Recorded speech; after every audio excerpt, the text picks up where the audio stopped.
your good work. Now for the latest on Hurricane Harvey, we go live to CNN correspondent Ed Lavandera. He is in Galveston, Texas. Ed. Good morning, Michael. Well, here in Galveston, Texas, we are on the eastern edge of this storm. And considering that this storm made landfall late last night and that the winds are still pushing as strong as they are and the rain is coming down the way it is right now, it really gives you a sense and kind of reinforces exactly what emergency officials here along southeast Texas Gulf Coast and inland have been extremely worried about. The rainfall continuing and expected to continue throughout the day. And really pushing toward the flooding events that many emergency officials here have been dreading and worried about as we head into the weekend, Michael. So, we have been told that there have been rescue teams, high water and swift water rescue teams pre-positioned throughout the region to react to those situations as they develop. So not only this morning is there a concern about those communities like Rockport and Port O'Connor that took the direct hit from the eye of this storm, but there's also great concern as the rainfall continues, exactly how quickly and where is the flooding and potentially deadly flooding going to develop here in the hours ahead. That is one of those things that emergency officials up and down the coast from Galveston all the way down to Corpus Christi are extremely worried about this morning. Hey, Ed, help me disabuse viewers from the notion that because they went to bed and it was a Category 4 and now is at a Category 1 that somehow everybody is out of the woods, so to speak. This is still a volatile and dangerous situation. It is, and more often than not, we've covered enough of these storms and you realize that it isn't necessarily that people are injured, severely injured or killed in the immediate impact of the storm and in the wind impact. It's the decisions that people make afterwards, getting out into the storms, driving through floodwaters, getting swept away. And that's on a normal hurricane where the hurricane continues to push inland. But here we have a situation where this particular hurricane is essentially stalling out, expected to stall out for several days, dumping in isolated areas. I mean, they're talking about in some places 3 feet of water. That's just insane levels of floodwaters. And if the storm sits over where we are, as you can see, the wind right now is pushing inland. There's no way for those floodwaters to recede and push back out to the Gulf of Mexico.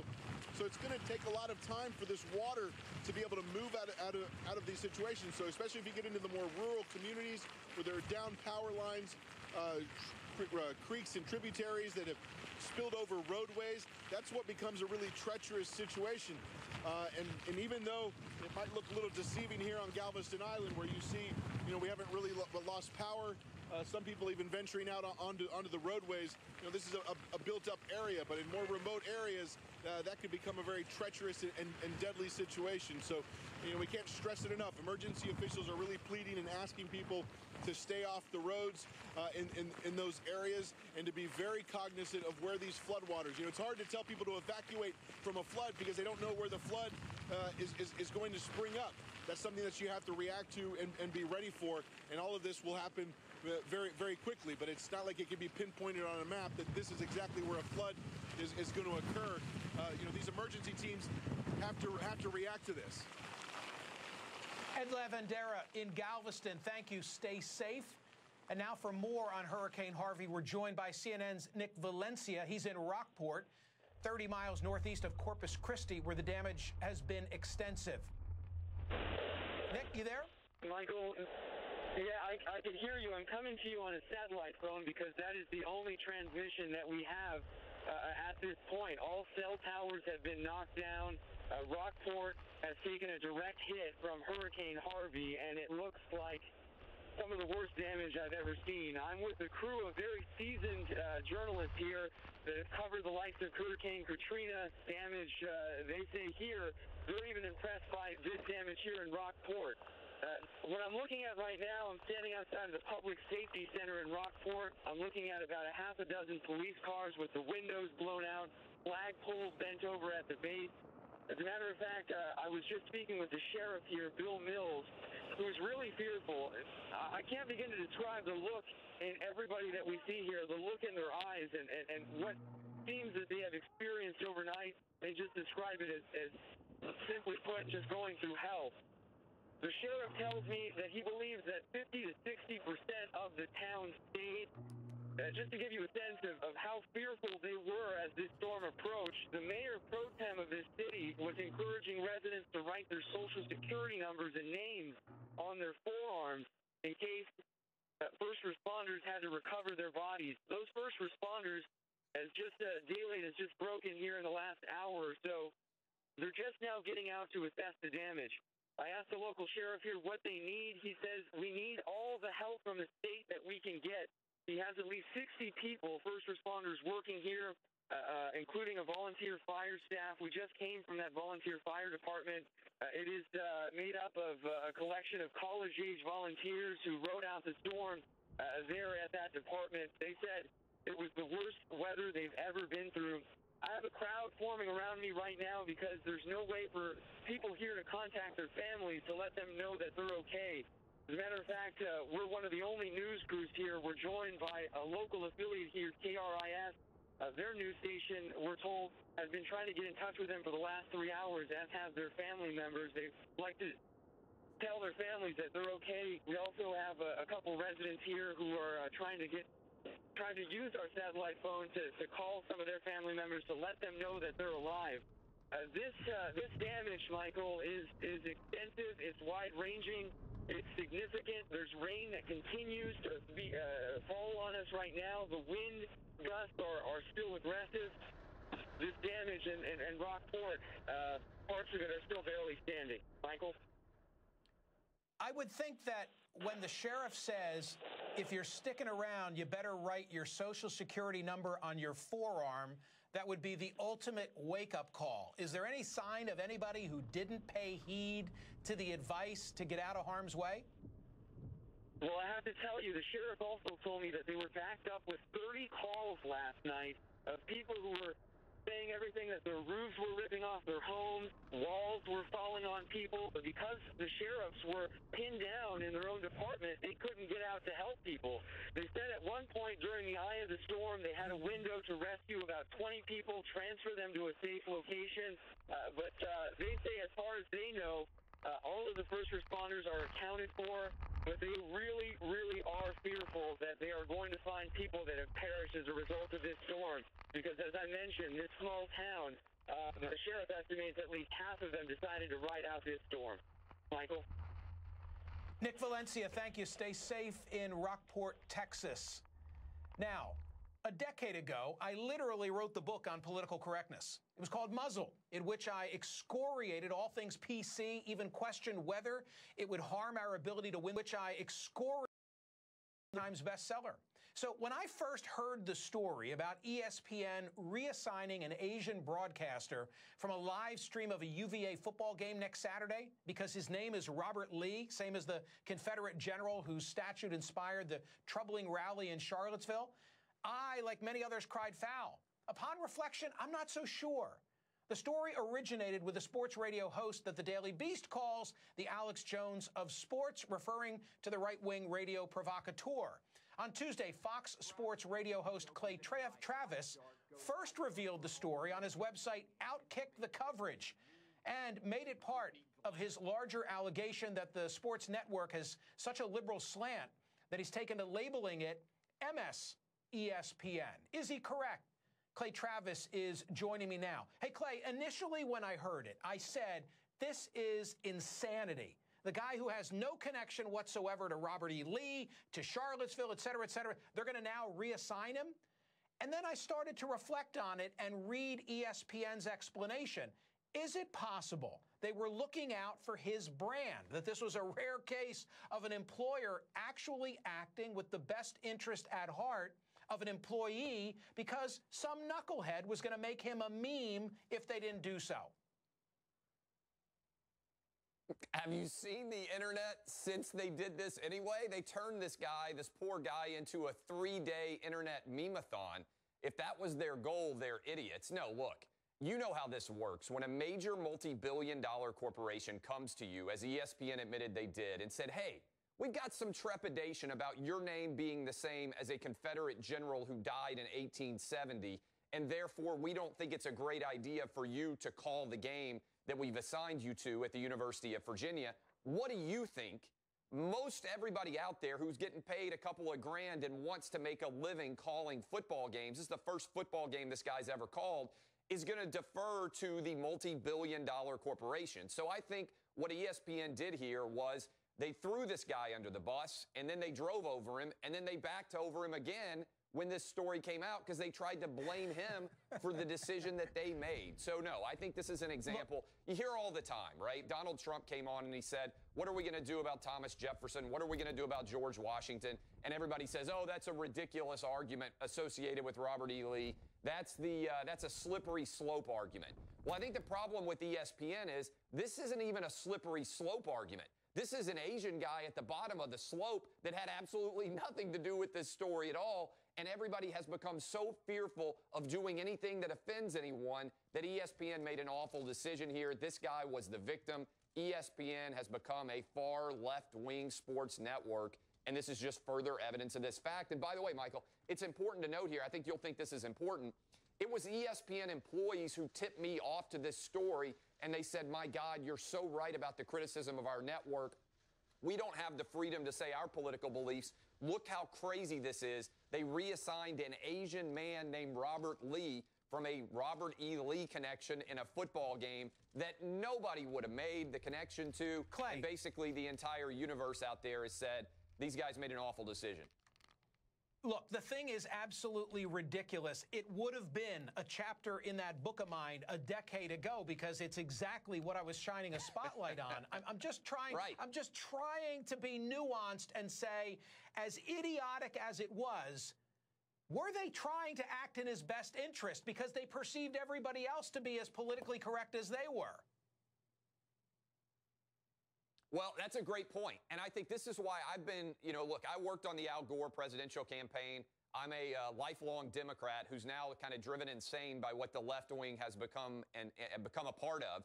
And so this is an example of where I think legitimately diversity of thought matters. If you or I had been there, middle of the road guys, right, raised our hand and said, wait a minute, if we do this, let's think about the worst case scenario. If we allow this guy to call the game, then for 45 minutes or an hour, nobody's watching really University of Virginia against William and Mary unless you're diehard fans, right? For 45 minutes or an hour, maybe somebody takes a screenshot, they make a joke, they say, hey, look, Robert E. Lee is trying to sneak back into Charlottesville, right? And it doesn't last at all. That's the worst case scenario. Instead, they did this. I think this is a lack of diversity of thought. No doubt. They perpetuated the whole thing. All right, Clay, look, I said here was my first reaction. Now I'm trying to be more nuanced. I'm back to where I began. Thank you for being here. Still to come, our storm coverage will continue, as well as some of your tweets and Facebook comments. What do we got? Robert Lee could take a cue from Prince and change his name to the sportscaster formerly known as Robert Lee. No, North End Rick, you and I have never heard of Robert Lee, the broadcaster, before this. I maintain the guy is now on the map in a way that he otherwise would not be. Back in a sec. Gentlemen, if you want to beat the Indians, you have to think like Indians, eat like Indians, and if it has to be, dance like Indians. Coach, shouldn't we also fly like Indians? Absolutely. Namaste.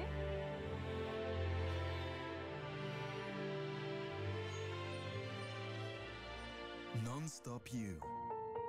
Lufthansa. Sunday.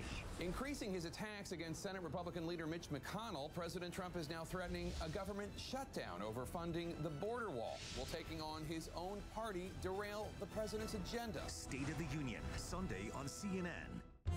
This is CNN. Sky Park has been called the ship. It's been called the skateboard, sort of floating up there. Sort of magical, it defies gravity.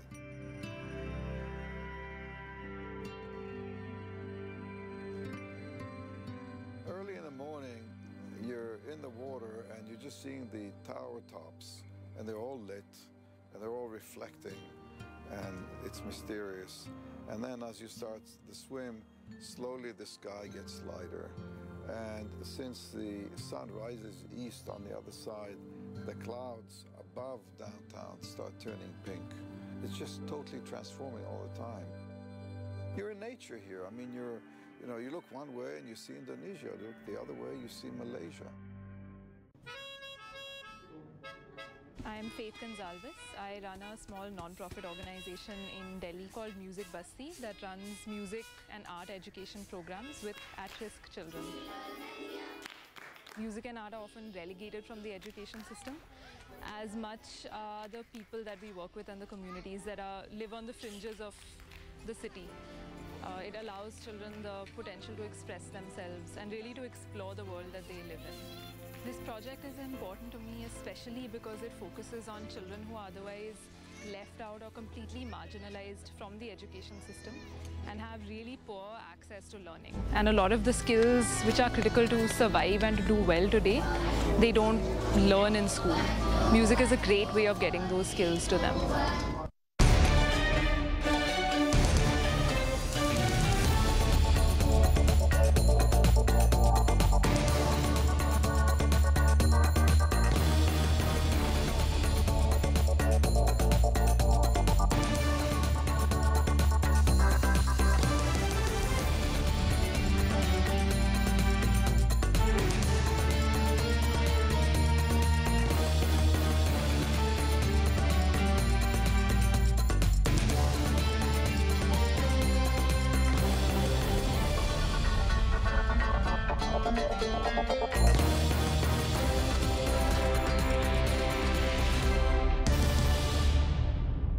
My name is Benny Sitio. I'm the founder and CEO of 18 Chefs. We have a social mission that is to help to integrate ex-offenders into society.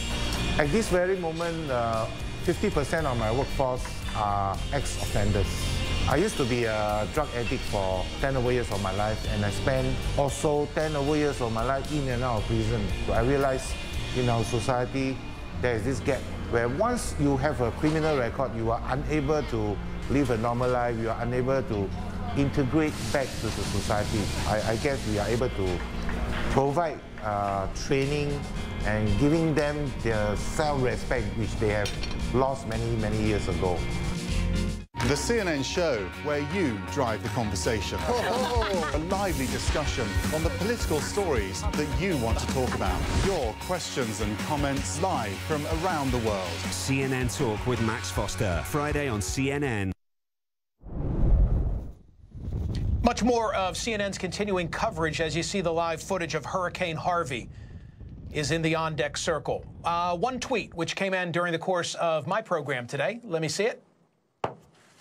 Smerconish, Harvey was getting more coverage than Trump. My program today. Let me do something. Jerry, I think we need to reevaluate the model of whether you can do a Friday document dump even in August and in the face of a storm, because the news media has grown exponentially from the era in which that idea was hatched. My way of saying we'll be debating the Sheriff Joe Arpaio pardon for a long time to come. Okay, stay right here on CNN for more on the hurricane. After reinventing itself as the ultimate modern city, Dubai is now looking to attract more talented workers to prosper in the 21st century. Dubai needs to continue to attract human capital that would allow it to become an innovation producer rather than an innovation importer. How is the Emirate meeting this challenge while remaining one of the best places to call home? Global Gateway, Vision in the Desert, a CNN special, tonight. They know African business better than anyone else. Hear directly from the key players unlocking Africa's potential on FaceTime in CNN Marketplace Africa. Fridays only on CNN. In association with Dangote. All new Inside Africa. Unlocking the mysteries behind the continent you thought you knew.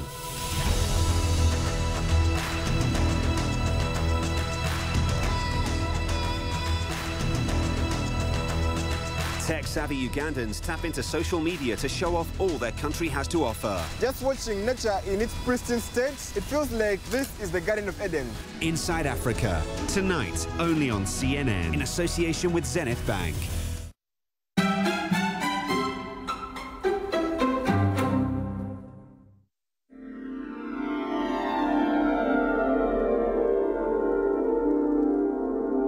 the emptiness of the space has a certain quality, being alone and therefore not feeling that you're being watched or judged. I think you're just free, you're just able to be and do what you want. There's 20 years worth of clothes here, and it's a great place to kind of see where we have come from and what we've achieved, and use as a source to build the next step of our journey.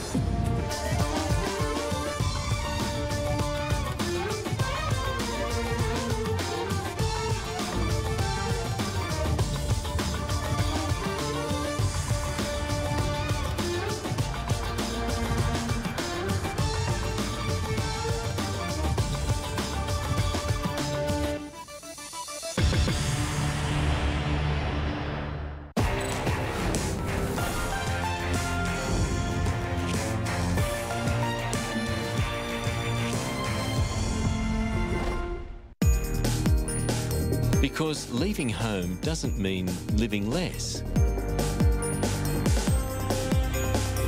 Stay at a hotel that has the news source you trust.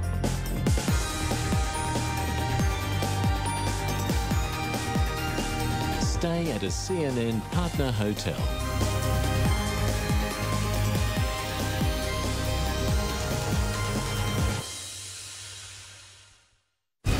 Sunday on CNN. Get a jump on the U.S. political scene with Inside Politics. The Republican president threatened to oppose members of his own party. Then State of the Union with Jake Tapper. Should President Trump apologize to President Obama and to the American people? Fareed Zakaria, GPS. We are living through a sea change in politics. And Connect the World with Becky Anderson. With respect, sir, let me just stop you there for one moment. That is not the government. Sunday on CNN. This is CNN. This is State of America. Join me, Kate Baldwin, for the latest in U.S. politics. Will Donald Trump make good on some campaign promises? We have smart people and smart discussions. What would the role be? State of America with Kate Baldwin, Tuesday through Friday on CNN.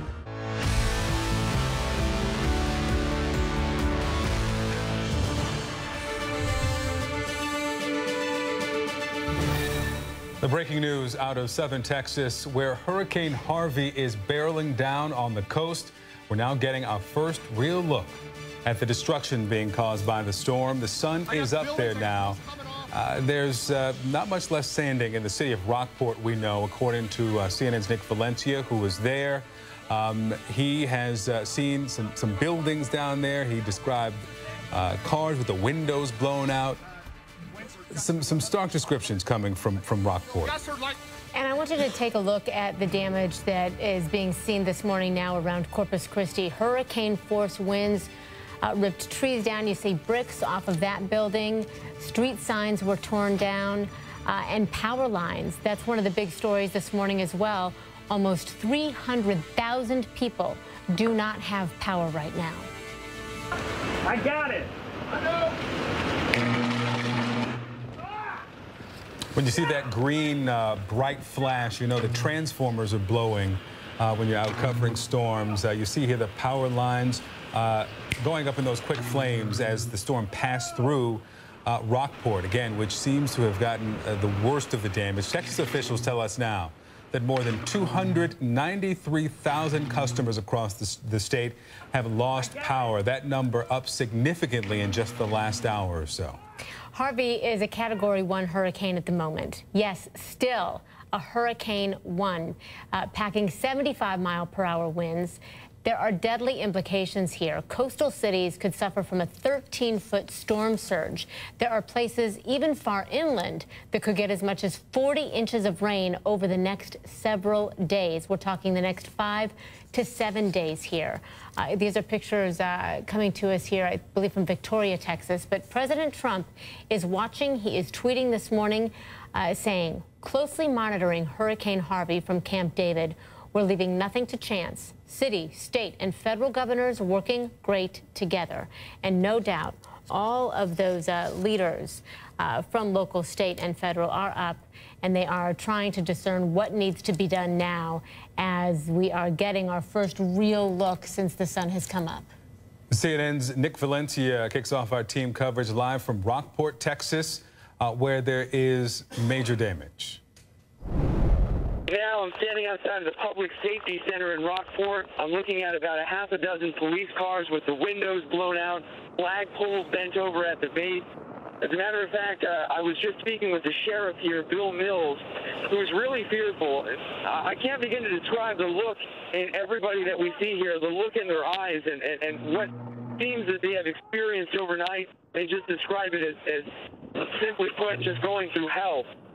The sheriff tells me that he believes that 50 to 60% of the town stayed.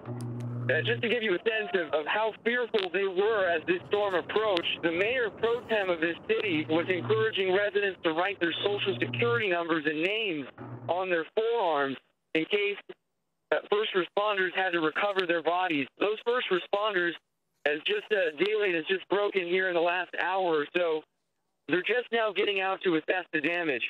I asked the local sheriff here what they need. He says, we need all the help from the state that we can get. He has at least 60 people, first responders, working here, including a volunteer fire staff. We just came from that volunteer fire department. It is made up of a collection of college-age volunteers who rode out the storm there at that department. They said it was the worst weather they've ever been through. I have a crowd forming around me right now because there's no way for people here to contact their families to let them know that they're okay. As a matter of fact, we're one of the only news crews here. We're joined by a local affiliate here, KRIS. Their news station, we're told, has been trying to get in touch with them for the last 3 hours, as have their family members. They'd like to tell their families that they're okay. We also have a couple residents here who are trying to use our satellite phone to call some of their family members to let them know that they're alive. This damage, Michael, is extensive. It's wide-ranging. It's significant. There's rain that continues to fall on us right now. The wind gusts are still aggressive. This damage in Rockport, parts of it are still barely standing. Michael? I would think that when the sheriff says, if you're sticking around, you better write your Social Security number on your forearm, that would be the ultimate wake-up call. Is there any sign of anybody who didn't pay heed to the advice to get out of harm's way? Well, I have to tell you, the sheriff also told me that they were backed up with 30 calls last night of people who were saying everything, that their roofs were ripping off their homes, walls were falling on people. But because the sheriffs were pinned down in their own department, they couldn't get out to help people. They said at one point during the eye of the storm, they had a window to rescue about 20 people, transfer them to a safe location. But they say, as far as they know, all of the first responders are accounted for, but they really, really are fearful that they are going to find people that have perished as a result of this storm. Because, as I mentioned, this small town, the sheriff estimates at least half of them decided to ride out this storm. All right. Again, that was Nick Valencia in Rockport. We're working to get him live again. That was him about just a few minutes ago. But you can see he's in the middle of a hurricane, so hard to get some of that equipment to be working constantly. CNN's Ed Lavandera, however, is live for us. Yeah, Ed, I see the wind and the rain have picked up since we spoke with you last. Let us know what the conditions are. Wind and the rain have picked up. Well, you know, this this is exactly the kind of thing what has sprung up here on Galveston Island that emergency officials up and down the coast are rather nervous about. This is one of another outer band of the storm that is still pushing its way inland and still kind of whipping the coast here and bringing a decent amount of rainfall. So this is exactly the kind of scenario that going ahead into today that emergency officials from Galveston Island all the way down to Corpus and places more inland are extremely nervous about, because even though the winds aren't as intense as clearly the wind damage caused there in Rockport, where Nick Valencia is reporting from, but it is the rain away from the eye of this storm and the more center part of this storm that is going to wreak havoc here over the course of this weekend. So that rainfall continuing, the strong outer band has been bringing a good amount of rainfall onshore here for the last 30 minutes or so. That continues to push inland as well. So that is one of those things that emergency teams are very nervous about. And you know, it's not like you can pinpoint exactly where flooding is going to occur. So it's a reactionary kind of thing for emergency teams. You know what areas are generally prone to flooding, but it's hard to predict exactly where dangerous and deadly floodwaters could erupt. So again, the reminders going out today to people across the region to be extremely cautious, to minimize the amount of time they spend outdoors, especially driving through these conditions. You know, floodwaters on some of these more rural roadways can be a really dangerous situation. So you can't stress enough that people need to be very cautious and very wary if they're going to try to venture outside today. And obviously many people being urged not to do so today. Victor and Christy? A lull does not mean that the storm is over, and when those bands come back in, one does not want to be too far from home and safe shelter. Ed Ladvendera for us there at Galveston. Ed, thanks so much. Let's now go to CNN meteorologist Allison Chinchard. She's tracking Harvey as well. And Allison, earlier today we were talking about tornado watches, tornado warnings, and now you've got a report of a tornado. That's right, yeah. So let's take a look at what the storm is doing right now. You can see one of the outer bands, Hurricane Harvey, right now 75 miles per hour, still a Category 1 storm as we speak. It's the outer bands that now pose some of the biggest threat, especially in terms of tornadoes. This particular band, it's starting to train, stretching from Houston down to Galveston. You just saw in Ed's live shots how the conditions have been deteriorating quickly, and it's likely going to stay that way because often with training storms, they hit in the same place over and over again. But also in those same outer bands, it's where you have a very great threat for tornadoes. So right now we have a tornado warning active just north of Conroe. That's north of Houston for those unfamiliar with this particular region. And we've been noticing tornado warnings all morning long along that particular outer band to the northeastern section of the main storm. And that northeastern quadrant, if you will, is the area of concern for the rest of the day. Truly, this red box here that does include Houston is under a tornado watch until at least 1 o'clock in the afternoon Central Time. That watch may be expanded or extended as we go through the day, and they can assess the threat as to where it may be shifting. Overall, this is the general region where we expect severe weather today. That does include portions of Louisiana as well as Texas.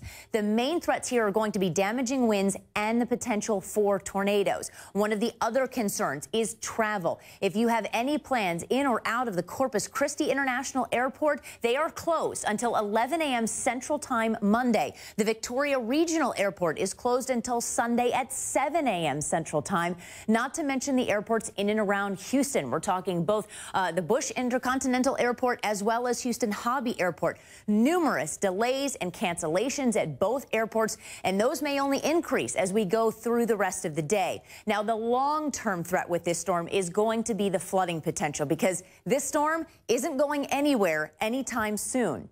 Today, the heaviest rain will be in the central portion of the storm and off to the east. This is where we expect some of our heaviest rain. Now, not taking into consideration whatsoever all of the rain that has already fallen, this is how much more we can expect. See this purple and white region? We're talking 10, 20, if not potentially 30 additional inches of rain. Victor, Christy, the reason for this?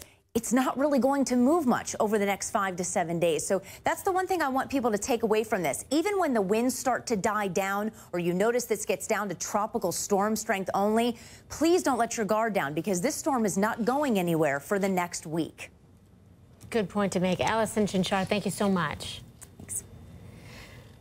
All right, Captain Tony Hahn from the U.S. Coast Guard with us now from Robstown, Texas. Captain Hahn, thank you so much. We're talking to you because, as I understand it, a couple of barges have broken loose, and there are people on these barges. What can you tell us?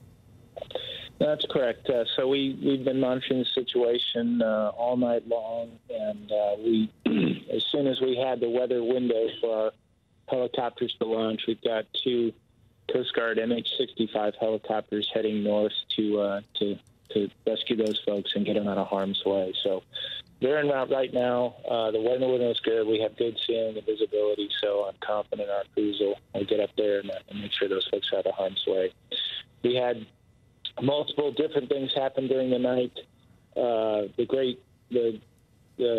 good news story there, we had, most of all the mariners in Corpus Christi and the Port of Corpus Christi were able to get underway and get out of harm's way, so we didn't have a lot of these issues. We're starting our whole port damage assessments down in Brownsville. We're optimistic we'll be able to get the Port of Brownsville open soon, and then Port of Corpus Christi is going to take a while, and we've already got our teams on the road doing those port assessments from both a facility side and also from the waterway side. So we've got to check that stuff out really closely before we can open the ports. And then we'll proceed further up to Victoria and make sure that area is safe too. But absolutely our top priority right now is getting people out of harm's way and saving lives. Captain Hahn, let me quickly ask you about the barge search and rescue. Do you have an idea of how many people were on these 2 barges, and have you made any contact with them? The one barge we're looking for 4 people on that barge. We had another vessel keeping an eye on us, keeping an eye on them for us during the night. That barge lost its mooring, and so we're looking for those 4 folks on the barge. The other tug and barge, yes, we have communications with them, and they're doing okay. But we're looking for the one barge that's floating. All right, Captain Tony Hahn with the U.S. Coast Guard just near Robstown, searching for 2 barges that have broken away and a number of people.